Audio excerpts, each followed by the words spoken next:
Slasher, the killer you use to start out with first.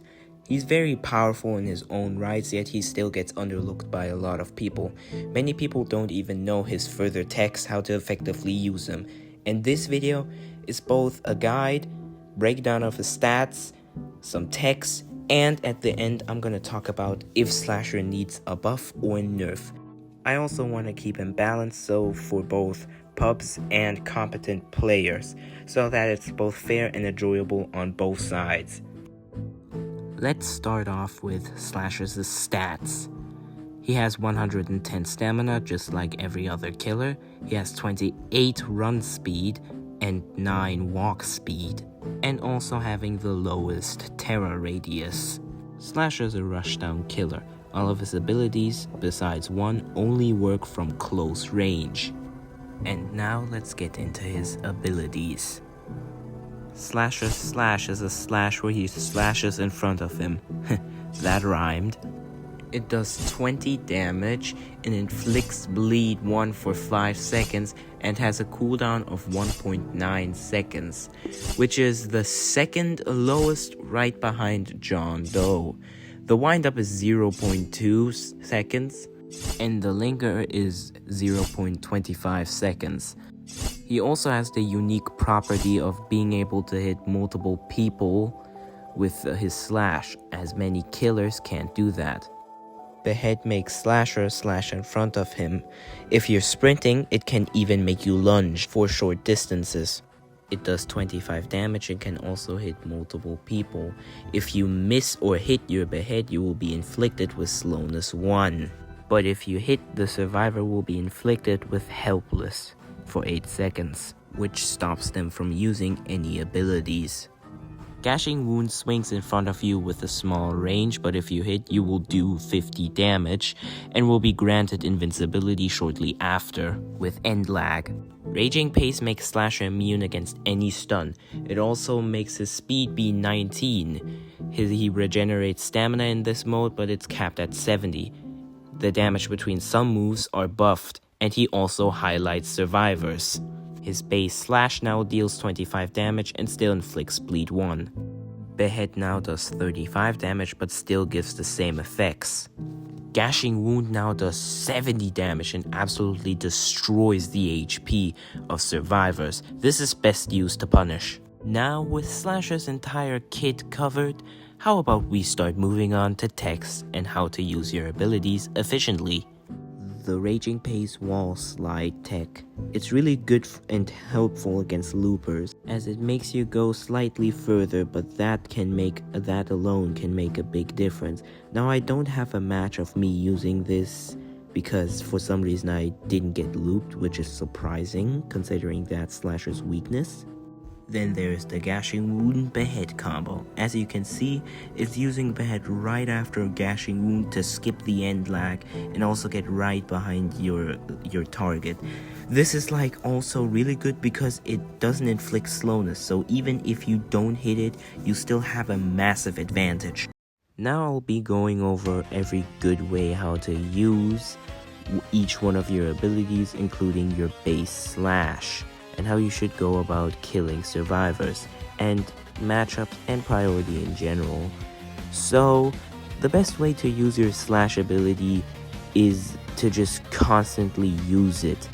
Even if you aren't, even if there's somebody standing next to you, alongside the fact that you have lower cooldown and you can hit multiple people, it allows you to get some cheeky damage in to also slowly chip down any survivor. This also helps you if you then want to end up switching targets. Behead is both a finisher. It's good as a finisher, but it's also good if you expect a stun from a sentinel when you're chasing somebody else or when you're chasing them. Stunning them when your stamina is about halfway through is the best, as they usually try to use their their stun, when they're low on stamina to then reset the chase. This often leaves them very helpless, and you still have Raging Pace to absolutely demolish them up close. Gashing Wound, many people just see it as a punishing tool, which is, half the truth, but if you have good stamina, good stamina management count, where you like keep and pay attention to the survivor's stamina, you can actually chase them down and then get off your gashing wound if you count their stamina. But this only really is a good thing to do when you actually know a bunch about stamina. And as a new player, I don't recommend this, and I would avoid it at first. Raging Pace is interesting, as you can use it to deflect stuns, but you have to use it more of a predictability if you want to protect yourself against stuns. I personally also have to I can tell when the survivor is going for a stun and react by using Raging Pace. So overall, it relies on your game sense, and you get game sense by playing the game more often. So it's more of a preference thing. But the real way how you should use Raging Pace is as a catch-up tool. New players often use Raging Pace wrong, as soon as they reach the stamina threshold, they immediately let go and then keep sprinting, which is bad due to end lag and you wasting your stamina and having overall less stamina. The way how I use and how to efficiently use Raging Pace is to use it after you exit it, you should not sprint for a few seconds until your stamina is full. That's the overall most efficient way how to use it. The final stretch, survivor matchups, and how to best go against survivors. Which survivors you're strong against and which survivors you're not strong against. Now, I'm gonna start the list with the free characters first, starting with Shedletsky. Shedletsky is kind of a odd case because while you're not specifically good at killing him, while yes, you can punish his stun, his end lag does make it a bit harder to do that with his nerfed end lag. But he also isn't really that big of a threat as a slasher player. Most of their stuns are predictable and you can be reacted to. And just overall, he has his chicken, but Slasher makes that up for having high amounts of burst damage. So overall, Shedletsky is just kind of neutral for Slasher. He isn't that bad to go up against, but he isn't that good to go up against. He's more in a neutral position. Elliot as a Slasher player should be your first priority. His pizza is extremely strong, especially since Slasher focuses on high amounts of burst damage. And Elliot can make most of that damage just disappear with one pizza, and especially if the generators get done.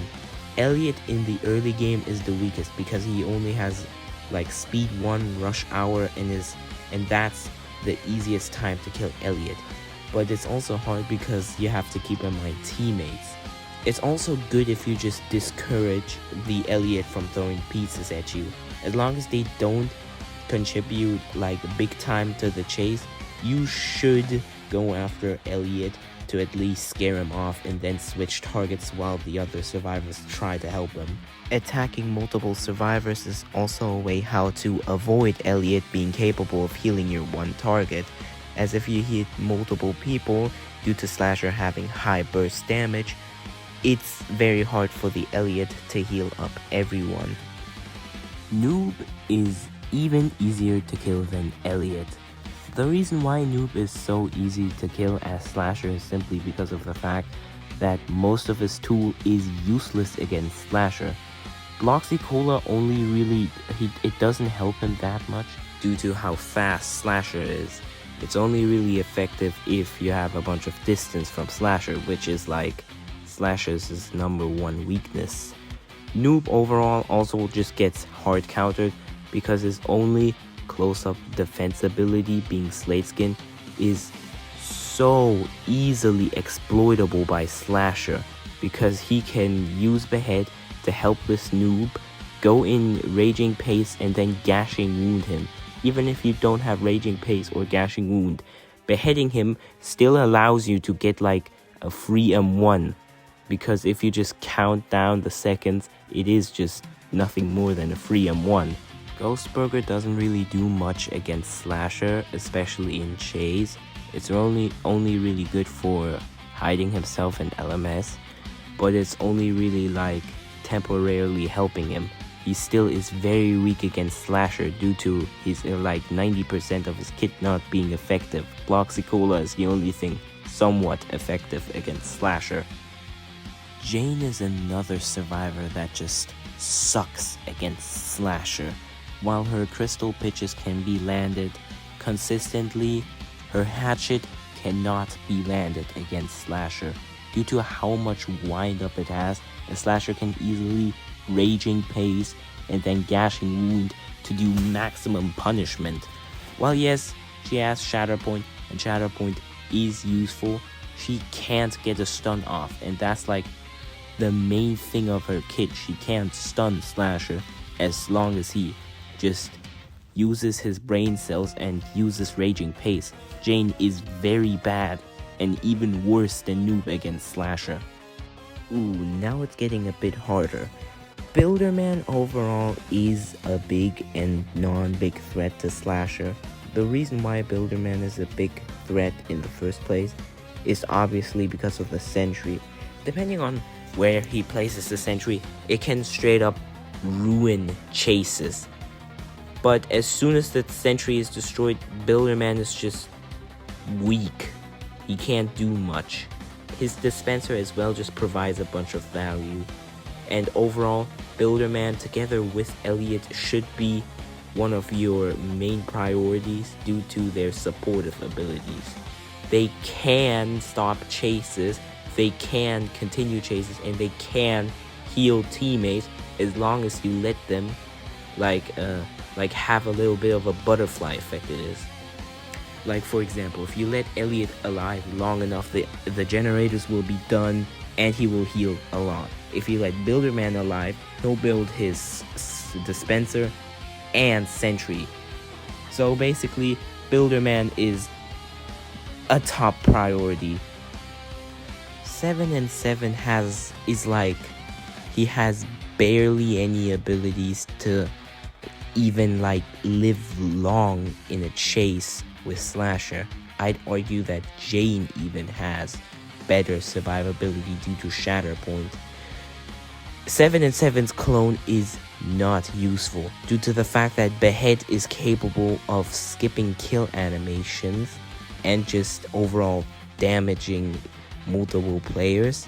His M1 is also just like, yeah, it's basically I hate N7's M1 because it just goes through everyone it hits, and Behead just killing the clone and not giving you slowness. It actually is even better for you due to the fact that you gain distance when you do that.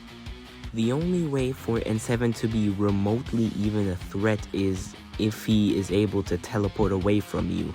But that's like the only scenario. There's no other scenario where N7 would be a big problem for a Slasher to deal with.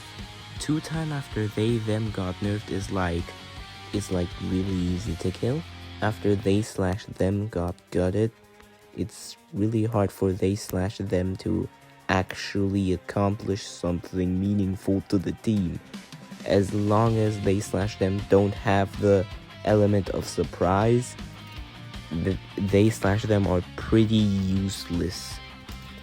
Trick stabbing isn't doing much due to the fact that it's a 2-second stun. While yes, it does do a little bit, it's only delaying the inevitable.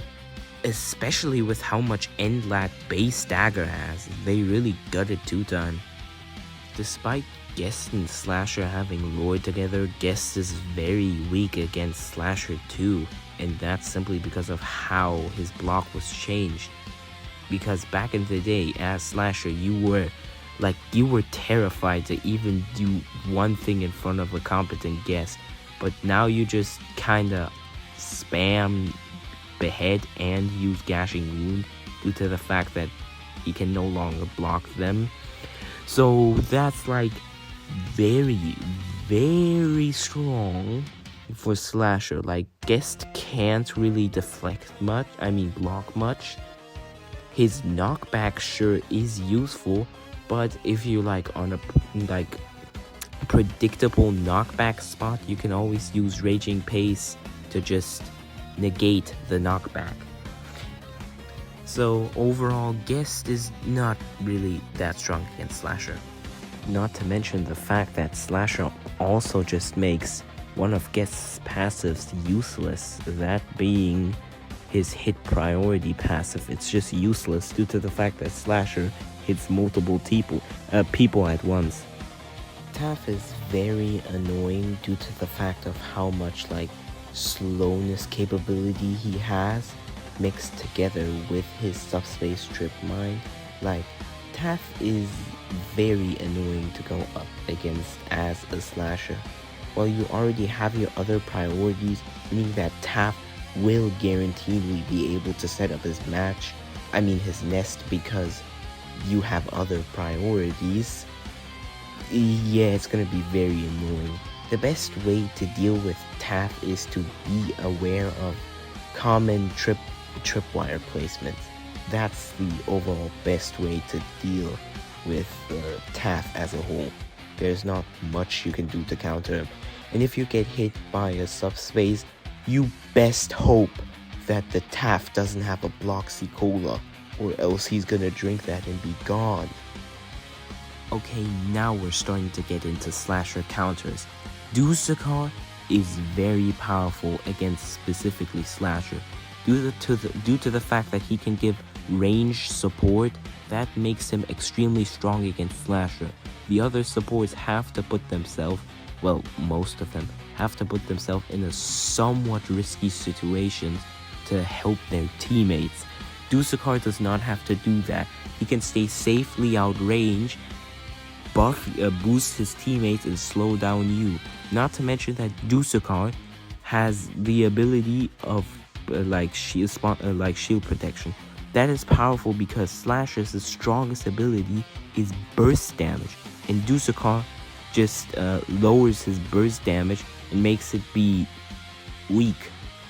Overall, Dusakar is very hard to go up against, if it's a competent Dusakar. But once you're close to a Dusakar, they're very easy to kill. I'm skipping Veronica because I'm leaving her for last.